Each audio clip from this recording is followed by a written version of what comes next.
दोस्तों, हम सब जानते हैं कि हमारा मन कभी शांत नहीं रहता है। मन में हमेशा विचार आते जाते रहते हैं। एक स्टडी के अनुसार हमारे मन में एक दिन में 40 से 50 हजार विचार आते हैं और ये विचार हर 2 से 3 सेकंड में बदलते रहते हैं। आइए पहले हम अपने मन और उसमें आने वाले विचारों को समझते हैं। आपने ध्यान दिया होगा कि आपके अंदर हमेशा एक आवाज चलती रहती है। जहाँ आवाज चलती है ये आपका मन है और ये जो आवाज चलती रहती है ये ही विभिन्न प्रकार के विचार हैं। इन विचारों के साथ आप अपने को उलझा हुआ पाते हैं। उदाहरण के लिए मान लीजिए कि आप ऑफिस में बैठे कोई बहुत जरूरी काम कर रहे हैं, तो यह आवाज आपसे इस तरह बात करेगी, अरे यार मुझे तो आज अपने पुराने दोस्त को सुबह ही फोन करना था, मैं कैसे भूल गया। कोई बात नहीं, शाम को ऑफिस टाइम के बाद कर लेना, लेकिन ऑफिस टाइम के बाद तो काफी घर के काम होते हैं। और इस तरह ये आवाज आपको कुछ समय के लिए काम नहीं करने देगी। एक और दूसरा उदाहरण ले लेते हैं। मान लिया कि आप सड़क पर पैदल चल रहे हैं, तो ये आवाज आपसे कहेगी, अरे ये कौन सी नई गाड़ी आ गई है रोड पर, काफी अच्छी लगती है लेकिन महंगी होगी।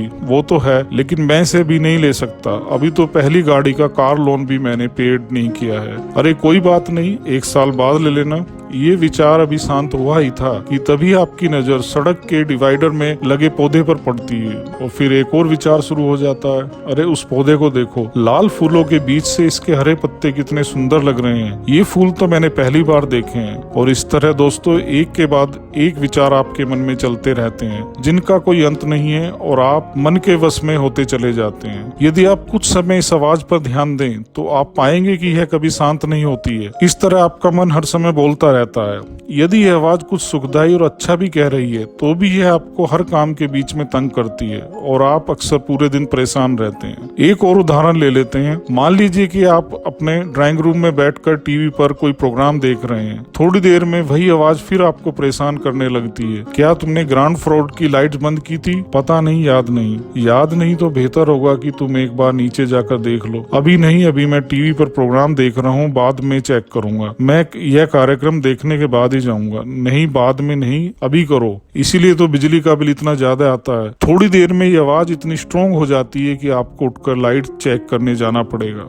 जब आप सोने के लिए लेटते हैं तो भी ये आवाज कुछ ना कुछ बोलती रहती है और अक्सर आपको सोने के लिए भी संघर्ष करना पड़ता है। अगर आप इस आवाज को डांट कर बंद करना चाहें तो आप ऐसा नहीं कर सकते। इस तरह आप इसे शांत नहीं कर सकते हैं। तो दोस्तों क्या करें इस आवाज या मन को शांत करने के लिए, मन में उठ रहे विचारों को शांत करने के लिए? मन में उठ रहे विचारों को शांत करने के लिए कुछ टेम्परेरी तरीके भी हैं, जैसे आप म्यूजिक सुन लीजिए, किसी अपने अच्छे दोस्त से बात कर लीजिए, क्रिकेट या फुटबॉल खेल लीजिए, नेचर के पास बैठ जाइए या फिर कहीं घूमने चले जाइए। लेकिन दोस्तों ये सब टेम्परेरी तरीके हैं, इनसे थोड़ी देर के लिए आप अपने मन को शांत कर पाएंगे या उस आवाज को शांत कर पाएंगे। तो मन को शांत करने के लिए एक बहुत ही परमानेंट सॉल्यूशन क्या हो सकता है? तो दोस्तों सबसे पहले ये समझना जरूरी है कि आप और आपका मन अलग है। यह एहसास सबसे महत्वपूर्ण है कि आप वह आवाज नहीं है, आप सिर्फ उस आवाज को सुनने वाले हैं। तो इस तरह इस लगातार चल रहे शोर से मुक्ति पाने का सबसे अच्छा तरीका है अपने को मन से अलग कर देने का। इसका मतलब पीछे हटकर इसे तटस्थ भाव से देखने का। आप अपने मन में उठ रहे विचारों को सिर्फ देखते रहिए। दूसरे शब्दों में इस आवाज से दूर होने का एकमात्र तरीका यही है कि आप उसकी कही हुई किसी भी बात से कोई तर्क न करें, आप इसे केवल देखते रहें। यदि आप इसे बोलता हुआ सुन रहे हैं तो यह निश्चित तौर पर आप नहीं है। आप वो हैं जो इस आवाज को सुन रहा है। आप वो हैं जो सब इस बात पर ध्यान दे रहा है कि आवाज कुछ कह रही है। निश्चित रूप से देखने पर आप पाएंगे कि यह आवाज जो कुछ बोलती है उसमें से अधिकांश अर्थहीन ही होता है। अधिकांश बातचीत समय और ऊर्जा की बर्बादी होती है। दृष्टा या विटनेस बनकर आप अपने विचारों को अगर देखते हैं और ऑब्जर्व करते हैं तो पाएंगे कि इनमें से अधिकतर का कोई भी महत्व नहीं है। इस तरह कुछ दिनों के दृष्टा के अभ्यास के बाद एक दिन आपको समझ में आएगा कि लगातार चल रहे इस भीतरी शोर का कहीं कोई लाभ नहीं है। जैसा मैंने पहले कहा कि इस प्रक्रिया की शुरुआत दृष्टा बनने से होती है। मूल रूप से आप अकेले नहीं हैं। आपके भीतर व्यक्ति के 2 विशिष्ट पहलू हैं। एक आप हैं जो चेतन है, साक्षी है, दृष्टा है। दूसरा अपनी जिद्दी इच्छाओं वाला आपका मन है। यदि आप एक क्षण के लिए भी अपने इस जिद्दी मन से मुक्ति पा जाएं, तो उसके बाद आपको जो शांति व आनंद मिलेगा या खुशी मिलेगी वो अब तक मिलने वाले किसी भी खुशी व आनंद से बहुत ज्यादा होगा। यदि आपको दृष्टा और जागरूक बनने में समस्या आ रही है तो आपका ये बोलने वाला साथी जो मन है उसकी प्रत्येक गतिविधि पर ध्यान देते हुए कुछ दिन अभ्यास कीजिए।